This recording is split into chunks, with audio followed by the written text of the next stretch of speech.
পায়ে লাগলে পা জ্বলে, জাহান্নামের আগুন দেহের যেই জায়গায় লাগুক না কেন সাথে সাথে কলিজাটা জ্বলে ছাই হয়ে যাবে।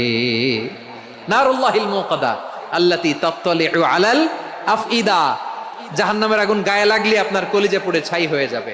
ওই জাহান্নামে আমরা যেতে চাই? কি ভয়ঙ্কর শাস্তির বর্ণনা যে বিশ্বনবী দিয়েছেন। বিশ্বনবী বলেন, ইন্না আহওয়ানা আহলিন নারি আযাবান ইয়াউমাল কিয়ামাতি লারাজুলুন তুদাউ ফি আখমাসি কদামাইহি জামরাতান ইয়াগলি মিনহুমা দিমাগু। জাহান্নামের সবচেয়ে হালকা আযাব কি হবে শোনো। সবচেয়ে ভারী না হালকা? সবাই বলুন, জাহান্নামের সবচেয়ে কঠিন আযাব না হালকা? জাহান্নামের সবচাইতে হালকা আযাব হলো ওই ব্যক্তির আযাব যার পায়ে দুটো জাহান্নামের আগুনের জুতা পুড়িয়ে দেয়া হবে। ওই আগুনের উত্তাপে তার মাথার মগজগুলো ভাতের মারের মতো টপ টপ টপ টপ করে বেয়ে বেয়ে পড়বে।